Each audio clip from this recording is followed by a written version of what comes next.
Good morning students Hindi की series को आगे बढ़ाते हैं। 6 क्लास की हिंदी हमारी चली हुई थी। 7 लेसन हमारे 2 वीडियो के अंदर कंप्लीट हो चुके हैं। 8वां लेसन शुरू करते हैं। तो लेसन का नाम है झांसी की रानी, लिखा गया सुभद्रा कुमारी चौहान के द्वारा। झांसी की रानी लिखा गया सुभद्रा कुमारी चौहान के द्वारा। आइए इनके बारे में जान लेते हैं। सुभद्रा कुमारी चौहान का जन्म हुआ 16 अगस्त 1904 को। सुभद्रा कुमारी चौहान का जन्म कब हुआ स्टूडेंट्स? 16 अगस्त 1904 को सुभद्रा कुमारी चौहान का जन्म हुआ था नाग पंचमी के दिन। किस दिन हुआ? नाग पंचमी के दिन इलाहाबाद के निकट निहालपुर गांव में। इनका जन्म नाग पंचमी के दिन इलाहाबाद के निकट निहालपुर गांव में हुआ स्टूडेंट्स। और कब हुआ? 16 अगस्त 1904 को। इनके पिता का नाम ठाकुर लक्ष्मण सिंह चौहान था। इनके पिताजी का नाम क्या? ठाकुर लक्ष्मण सिंह चौहान। इनकी मृत्यु हुई थी एक मोटर दुर्घटना में। कब हुई? एक मोटर दुर्घटना में हुई थी और 15 फरवरी 1948 को। कब हुई? 15 फरवरी 1948 को ही। इन रचनाओं के बारे में जान लेते हैं। बिखरे मोती, सीधे सादे चित्र, मेरा जीवन, मुकुल, त्रिधारा, उन्मादनी, जलियांवाला बाग में वसंत। दोबारा फिर देखते हैं। इनकी रचनाएं हैं बिखरे मोती, सीधे सीधे चित्र, मेरा जीवन, मुकुल, त्रिधारा, उन्मादनी, जलियांवाला बाग में वसंत। कवित्री ने भारत को क्या कहा है? कवित्री ने भारत को बूढ़ा कहा है। कवित्री ने कहानी किसके मुंह से सुनी थी? तो कवित्री ने कहानी बुंदेले हर बोलो के कहानी सुनी बुंदेले हर बोलो के मुंह से। झांसी वाली रानी थी कैसी? मर्दानी थी। भारतवासियों ने फिरंगियों से कब आज़ाद होने के लिए तलवार उठाई थी?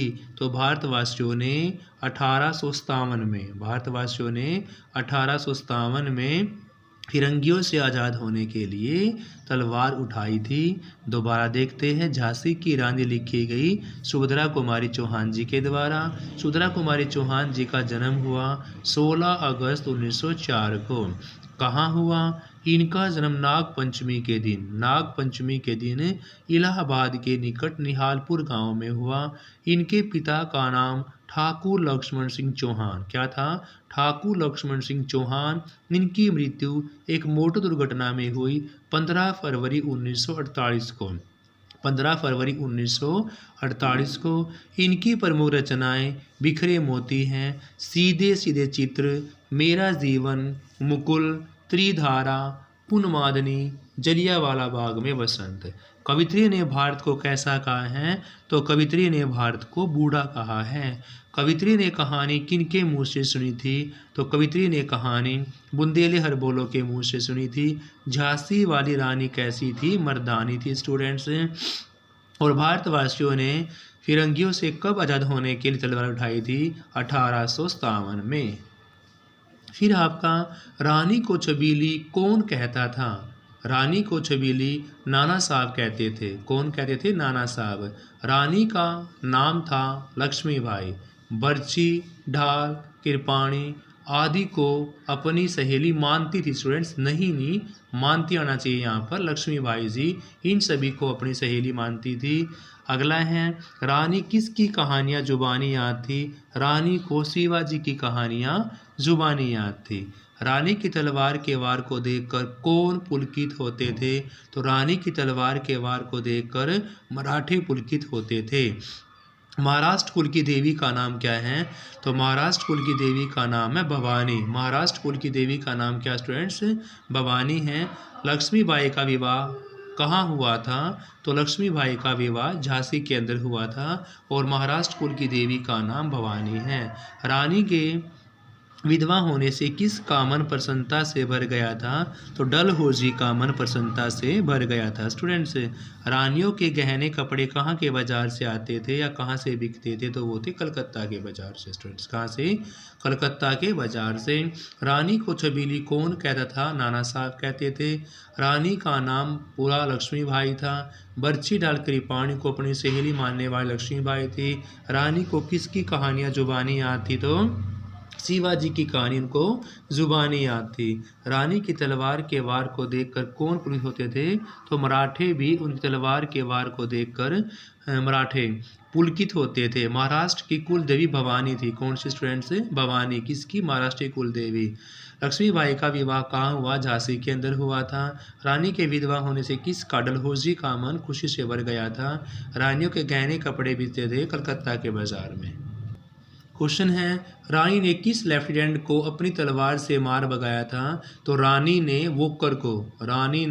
वोकर नामक लेफ्टिनेंट को अपनी तलवार से मार भगाया था। रानी ने किस पर अधिकार प्राप्त किया? तो रानी ने ग्वालियर पर अधिकार प्राप्त किया। रानी की दो सखियों के नाम थे कान्हा और मंदरा। कौन कौन से थे?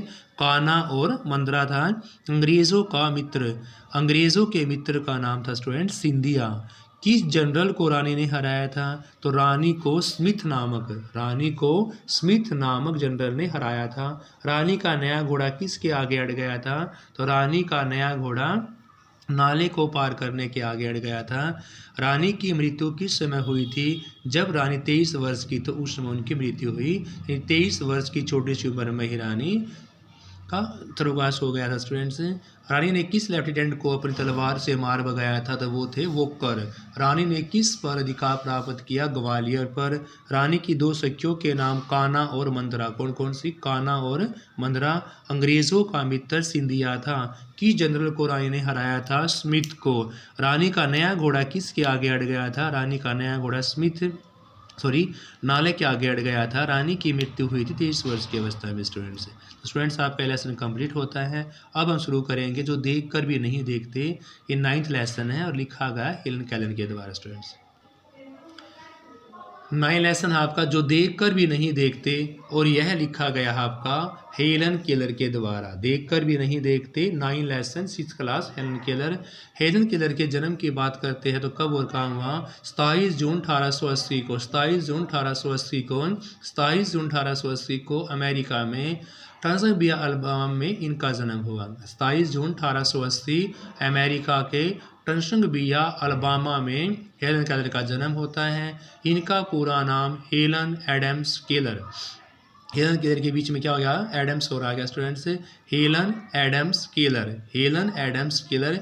इनके अध्यापिका का नाम एनी सुलेवन। क्या था स्टूडेंट्स? एनी सुलेवन था। इनके अध्यापिका का नाम एनी सुलेवन था।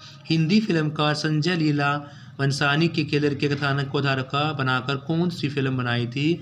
तो हिंदी फिल्मकार संजय लीला भंसाली ने केलर के कथानक को आधार बनाकर बनाई थी ब्लैक फिल्म। कौन सी स्टूडेंट्स? ब्लैक फिल्म बनाई थी। इनकी मृत्यु हुई थी 1968 में। कब हुई? 1968 में। हेलन केलर किस देश की नागरिक थी? तो हेलन केलर अमेरिका की नागरिक थी। कहाँ की? अमेरिका की नागरिक थी। हेलन केलर को देखने सुनने की शक्ति कितने वर्ष की आयु में? 1.5 वर्ष की आयु में खत्म हो चुकी थी। हेलन केलर की आत्मकथा का नाम था स्टोरी ऑफ माई लाइफ। क्या students? Story of my life. Helen Keller ने कितनी पुस्तकें पढ़ी थी? 10 पुस्तकें पढ़ी थी स्टूडेंट्स। दोबारा फिर देखते हैं।